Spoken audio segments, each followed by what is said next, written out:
Senator Shoebridge. Thanks very much, Chair.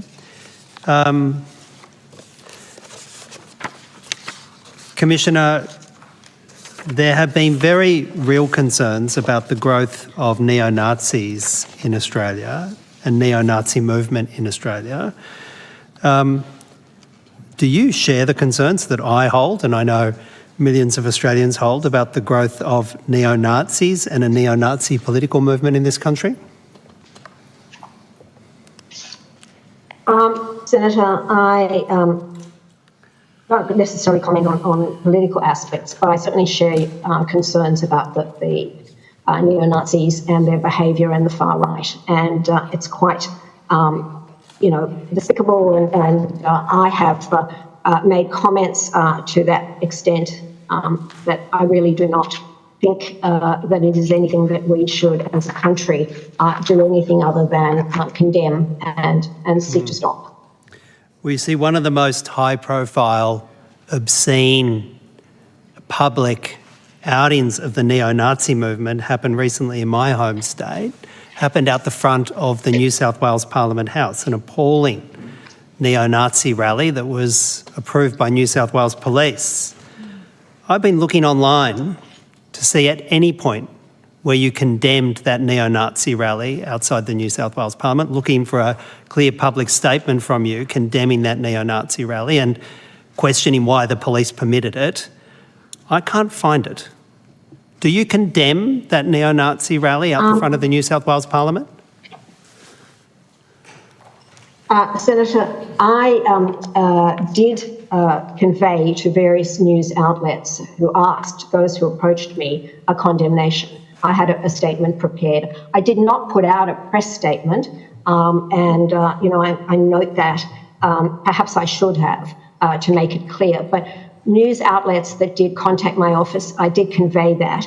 I can't explain what if you could not find anything, but I have, as Special Envoy, very much condemned that gathering and that behaviour. And I note, and I'm sure you would think also, that the New South Wales government indeed was very quick to respond to that with some new legislation this last week. Well, Ms.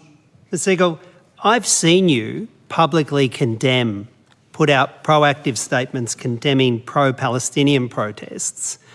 But when the most high-profile neo-Nazi protest is held out the front of a state parliament house, you choose not to put a proactive public statement condemning it. Can you explain how the Anti-Semitism Envoy didn't put out a public, clear, unambiguous statement condemning a high-profile neo-Nazi rally out the front of the New South Wales Parliament House? I mean, how could you not have? Well, Senator, I take your point. Can I say that I do absolutely condemn it? I think the activities of the National Socialists are contemptible. It's a movement, as you say, grounded in hate and intimidation, and they are absolutely seeking to disrupt public life, destroy our social cohesion. I was initially, I might say, reluctant to give them more airplay, but I take your point, because they do crave notoriety, and history has taught us at a terrible cost that silence is absolutely not the right way. I have spoken to media condemning it. I take your point, and perhaps there should have been a broader statement, but I chose to do it through individual media responses. But, be under no illusion, I do condemn them. Well, have you sought a meeting with New South Wales Police to work out how on earth they thought it was okay for a neo-Nazi rally to occur out the front of the New South Wales Parliament? You're the Anti-Semitism Envoy. The New South Wales Police signed off on a neo-Nazi rally. Have you sought to have a meeting with senior New South Wales Police to work out how on earth they signed off on a neo-Nazi rally? Senator, I haven't sought a specific meeting on that topic, but I do meet with them from time to time, and it's certainly on my agenda to next meet with them, when I next meet with them. Well, now I've raised it with you. But I am also meeting with a number. Now I've raised it with you. Sorry, Senator. Now I've raised it with you, you're going to put it on your meeting, your next agenda meeting with the New South Wales Police. Is that right? Well, I think it would have been on the agenda anyway, but I think it's helpful that you have raised it as well and reinforced the importance of it. I think it's obviously for the police to explain more than I why they thought it was appropriate, and maybe there were explanations. From time to time, I have wondered about.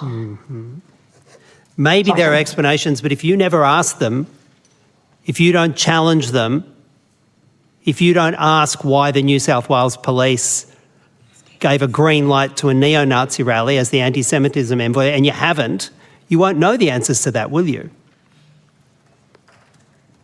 Well, I certainly will. But I think that if I could add that, as I sort of mentioned a little earlier, that the government itself, the New South Wales government itself, obviously have looked at the matter as a very serious matter and have responded. And I think that is the bottom line, that particular issues might happen because of actions of the police force, etc. But the government itself has responded with very strong new legislation, and I welcome that, and I have welcomed that. Thank you, Ms. Segal. Oh, sorry, are you wrapping up this line of questioning before you move on to your next? Yeah, I've got another line, so. So I just wanted to let Mr. Aftab know that we've got about another 5 minutes here before we're able to move on to you. So if you want to turn your camera off while we're still with Ms. Segal, we'll be with you in a couple of minutes. Ms. Segal, I'm moving to another point. Your November 2025 report on anti-Semitism in Australia obviously relied on the IHRA definition of anti-Semitism, which conflates criticism of the State of Israel with anti-Semitism. Did you use the IHRA definition?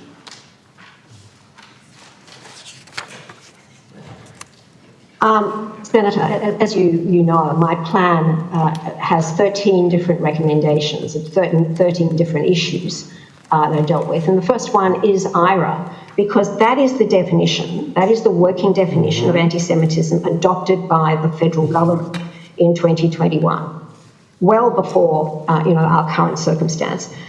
It was adopted by the government at the time, and it was adopted by the opposition at the time, which was led at the time then by Anthony Albanese. And so it is the government's endorsed definition that I have been working with, because not only is it adopted by the government, but it's been adopted by 45 other countries, Western countries around the world, plus over 1,000 NGOs. And this was the product of a very long democratic process of evolving a definition. So that is the government's definition. That is Australia's definition of anti-Semitism, and one in which I certainly have based my...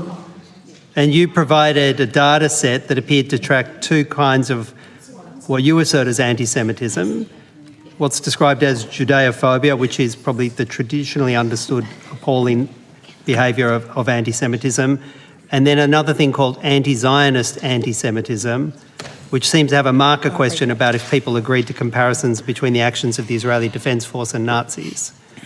That was one of your markers for anti-Zionist anti-Semitism, is that right? Yes, Senator. Yeah. You would be aware, wouldn't you, that senior members of the Israeli Defence Force have made that comparison, and they haven't just made it in the last 2 and a bit years, they've made it for years. Are you saying senior members of the Israeli Defence Force are anti-Semitic? Senator, if I just might correct you, in those two forms of understanding of anti-Semitism, it wasn't in relation to the IDF, the Defence Force, but just in relation to Israel. So I think that if we could put the IDF aside, that's really not part of my remit. Comparisons. I was interested in that research. If I just might. You finish. Sorry, Senator. Comparisons That research was... Sorry, Ms Segal, you have the call. That research was to understand... the delay.